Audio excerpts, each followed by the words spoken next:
Hey guys, so I've seen a bunch of people talk about fixing old tanks. We all have to deal with it, especially if you're in the east where things rust away to nothing. So this tank is out of the International 7100 I've been working on doing the engine. It's the surge tank for the radiator. So it has a little pressure, but not a ton. Sits on top of the radiator. It was rusted through in a couple spots, and International wants $823 for this, is the quote I got. So we're gonna fix it, because I'm not spending that much on that truck. Spend more on the surge tank than the rebuild? No. So I went through, and the spots that had some rust holes, I threw a little solder on. I didn't worry too much about it, because that's not our actual repair. There was actually one down here that was pretty bad. I gave it a quick sandblast first, and then I took all the, there's sight glass here and a couple fittings, took all that stuff off, soldered up the holes, and then put some tape on these, and I gotta tape this bottom one. Figured I'd show you how I'm doing those. Just masking tape, nothing special. Just enough to keep a thick liquid in there while I rotate it around. Because we're gonna use a, I'd say it's an epoxy. I think it's an epoxy, but it's not two-part. I've used this stuff before. It's just a fuel tank liner. I've used it with really good success on a bunch of different tanks, and I've actually used this exact can on 2 or 3 tanks now. It's pretty simple, and I like it. You go and you just tape your openings off, clean the tank, rinse it out with the hose till it's nice and clean. If you got rust scale, bounce some chains around in there. Get as clean as you can, and then rinse it with acetone or MEK. Maybe 2 rinses, fresh cleaner to get it clean and oil free inside. Once you've done that, all you gotta do, I did pop the top off, take this nice thick blue stuff and you pour it in there. Pour the whole thing in. You're not gonna leave all of it in there, but you fill it up as much as you got. And then you roll it around so it coats up all the surfaces. I just have a little plug in. Doesn't quite fit, but I'm going to hold it on here just to keep it in the tank. And you just want to rotate it and go kind of slow. And we're just trying to get it on every surface of the inside of the tank. Let it flow around.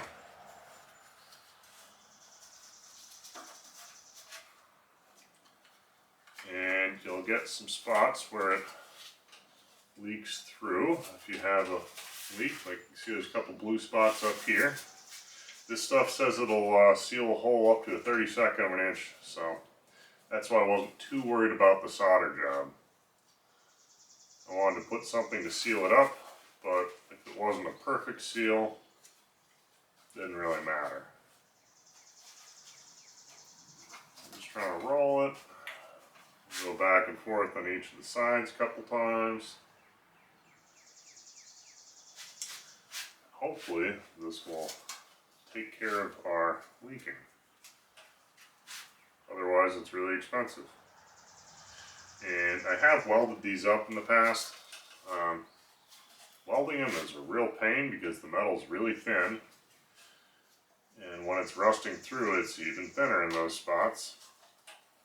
And it's hard to find all the leaks. I feel like when I've welded these, I've always weld up everything I find, go to use it, test it, find another 5 holes, fix those, find another 5 holes. Takes forever. But this stuff kind of fixes all those holes when you get around. I'll get a close-up over here, but I've got on this end, you can see there's a few spots that are blue.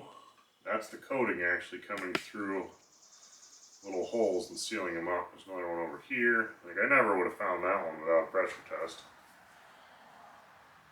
And I don't think I would have found that one before I had the big one sealed up enough to get any leak. So once we get it all through here nice, I'll do a couple coats. I'll just show you one because they're all exactly the same. Usually one coat's good. This one's funky enough and has a little pressure. I'm going to do 2 coats in it. And it wasn't even all that expensive to get this stuff. It was, go around the seam one more time. I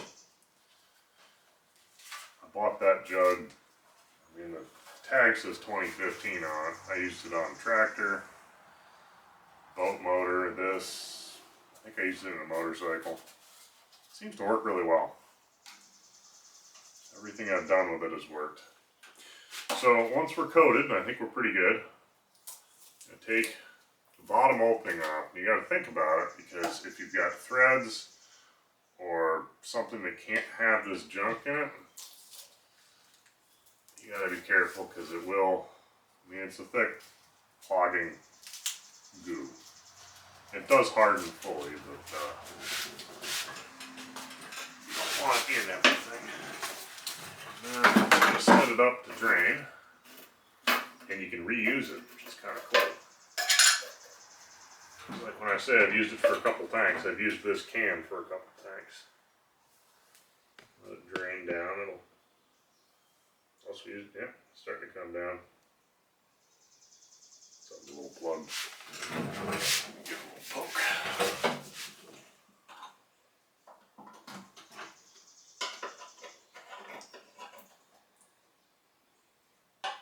And we may have used most of those in there. Wouldn't think so, but that'll drain out of there. We'll collect what comes out, and then we'll let it cure for 24 hours. And if we want to do another coat, that's when you do it.